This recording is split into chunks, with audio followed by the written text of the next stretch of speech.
আসসালামু আলাইকুম ভিউয়ার্স, কেমন আছেন সবাই? আশা করছি সবাই খুবই ভালো আছেন।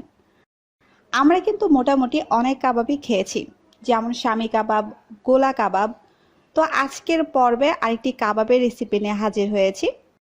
আজকের রেসিপিটি হচ্ছে আমার মায়ের রেসিপি, গাটি কচু বা কচুর মুখির কাবাব।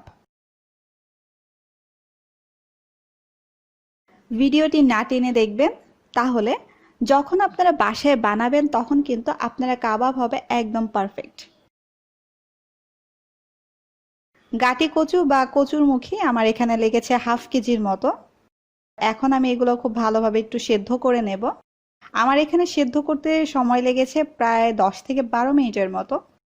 সেদ্ধ করে এর খোসাটা খুব ভালোভাবে আমি ছাড়িয়ে নিয়েছি। এখন দেখতে পাচ্ছেন খুব ভালোভাবে আমি চটকেও নিয়েছি।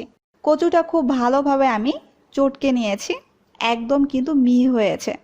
এখানে সেদ্ধ করে 2টি ডিম গ্রেট করে নিয়েছি। এখন দিয়ে দিচ্ছি হাফ কাপ পেঁয়াজ বেরেস্তা করে নিয়েছি, হাফ কাপ ধনেপাতা দিয়ে দিয়েছি। এখানে কিন্তু ধনেপাতার কোনো শক্ত যে ডাঁটাটা থাকে সেটা কিন্তু না, একদম কিন্তু নরম পাতাগুলো শুধু আমি নিয়েছি। এটা আমাকে চটকে নিতে হবে ভালোভাবে, কিন্তু একটু গোল শেপ নিয়ে আসতে হবে, তখন যেন কোনো সাইডে বের না হয়ে যায়। এই জন্য কিন্তু একটু নরম পাতাগুলো আমি নিয়েছি। সামান্য পরিমাণ কাঁচামরিচ দিয়ে দিয়েছি, স্বাদ মতো লবণও দিয়ে দিয়েছি, 2 চামচ টোস্টের গুঁড়ো দিয়ে দিয়েছি, হাফ চামচ দিয়ে দিলাম মরিচের গুঁড়ো, জিরার গুঁড়ো 1 চামচ দিয়ে দিয়েছি, ধনে গুঁড়ো দিয়ে দিয়েছি হাফ চামচ, আর গোলমরিচের গুঁড়ো দিয়ে দিয়েছি হাফ চামচ। তারপর সবগুলো উপকরণ খুব ভালোভাবে মাখিয়ে নিচ্ছি। আমার এখানে চালের গুঁড়ো দিতে মনে ছিল না। আপনারা কাবাব বানানোর সময় মেজারমেন্ট চামচে 2 চামচ চালের গুঁড়ো দিয়ে নেবেন। এখন হাফ চামচ হলুদের গুঁড়ো দিয়ে দিয়েছি। হলুদটা দিয়ে তারপর আবারও খুব ভালোভাবে মাখিয়ে নিচ্ছি। চালের গুঁড়োটা দিলে কাবাবটি একটু শক্ত টাইপের হবে, খেতেও কিন্তু ভালো লাগবে। এখন আমার মাখানো হয়ে গিয়েছে, কাবাবগুলো এখন বানিয়ে নেব। এখন আমি হাতের মধ্যে সামান্য পরিমাণ তেল মাখিয়ে নিয়েছি। তারপর ছোট ছোট করে ডোটা নিয়ে তারপর হাতের মধ্যে খুব ভালোভাবে গোল শেপ করে আলতো হাতে একটু চাপ দিয়ে নিচ্ছি। ঠিক যেমনটা কাবাবের যে শেপটা হবে ঠিক একইভাবে কিন্তু এই শেপটাও হবে, যেহেতু এটিও কিন্তু কাবাব। তারপর ফেটিয়ে রাখা একটি ডিমের মধ্যে দিয়ে দিয়েছি। এখন আমি টোস্টের গুঁড়োর মধ্যে মাখিয়ে নিচ্ছি।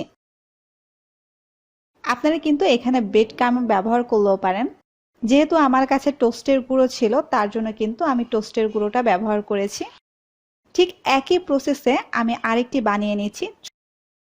ছোট করে ডোটি নিয়ে 2 হাতের মাঝখানে দিয়ে খুব ভালোভাবে একটি গোল শেপ করে তারপর আলতো হাতে একটু চাপ দিয়ে নিচ্ছি, ঠিক যেমনটা কাবাবের যে শেপটা হবে। হাতের মধ্যে কিন্তু সামান্য পরিমাণ তেল নিয়ে নেবেন, তাহলে কিন্তু হাতের মধ্যে লেগে যাবে না। তারপর ডিমের মধ্যে চুবিয়ে আমি টোস্টের গুঁড়োর সাথে মাখিয়ে নিলাম। ঠিক একই প্রসেসে আমি সবগুলো কাবাব করে নিয়েছি। আমার হাতে সময় ছিল না, তার জন্য আমি ফ্রিজে রাখিনি। আপনারা যখন কাবাবটি বানাবেন তখন অবশ্যই 1 ঘন্টার মতো হলেও ফ্রিজে রাখার চেষ্টা করবেন। ফ্রিজে রাখলে কাবাবটি কিন্তু একটু শক্ত হবে, আর ভাজার সময় কিন্তু কোনো প্রবলেম হবে না। এখানে আমি সয়াবিন তেল নিয়ে নিচ্ছি, যেহেতু কাবাব ভাজতে হবে ডুবো তেলে। তেল কিন্তু বেশি গরম করব না, হালকা একটু গরম করব। যখন তেলের মধ্যে একদম হালকা হালকা বাবল আসবে তখনই কিন্তু কাবাবগুলো দিয়ে দিচ্ছি। আমি উপরে হাত দিয়ে একটু দেখে নিয়েছিলাম যে ঠিক কতটা এটা তাপ হয়েছে। তেলটা যদি বেশি গরম করা হয় তখন দেখা যাবে কাবাব দেওয়ার সাথে সাথে কাবাবের মধ্যে কালারটা এসে পড়বে, আর ভেতরটা কিন্তু ভালোভাবে ভাজা হবে না। তার জন্য হালকা গরম তেলের মধ্যেই কিন্তু কাবাবগুলো ভেজে নিতে হবে। চুলোর আঁচটা কিন্তু এখানে কম থাকবে, মিডিয়াম আঁচ থেকে একটু কম। আর বেশি কিন্তু নাড়াচাড়া করার কোনো দরকার নেই, মাঝে মধ্যে হালকা একটু আলতো হাতে নেড়ে দিলেই চলবে।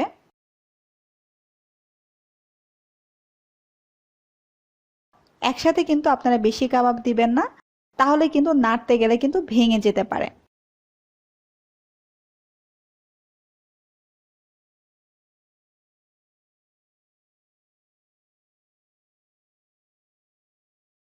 যখন কাবাবের কালারটা এসে পড়েছে তখন আমি নামিয়ে নিচ্ছি। দেখতে পাচ্ছেন খুব সুন্দর একটি কালার এসেছে। যেহেতু আমি কম আঁচে ভেজেছি তার জন্য কিন্তু কালারটা খুব ভালো এসেছে এবং ভেতরটাও কিন্তু ভাজা হয়েছে ভালোভাবে।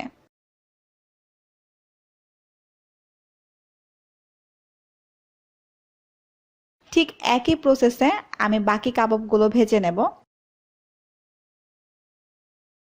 অনেক সময় দেখা যায় প্রথম কাবাবটা কিন্তু খুব ভালোভাবে ভাজা হয়, পরের কাবাবটা একটু প্রবলেম হয়। তার জন্য আপনারা চেষ্টা করবেন প্রথম যে কাবাবটা ভাজা হয়েছে সেই তেলটা ছেঁকে নিয়ে তারপর পরের কাবাবটা ভাজার জন্য।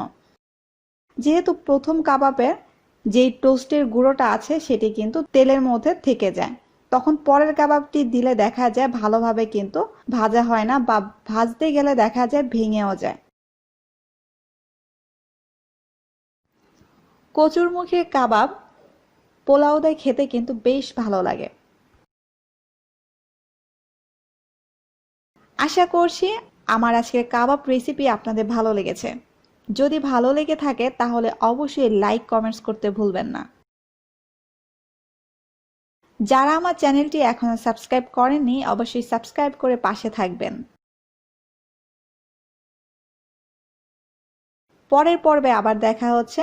সবাই ভালো থাকবেন, সুস্থ থাকবেন আর অবশ্যই আমার পরিবারের জন্য দোয়া করবেন। আল্লাহ হাফেজ।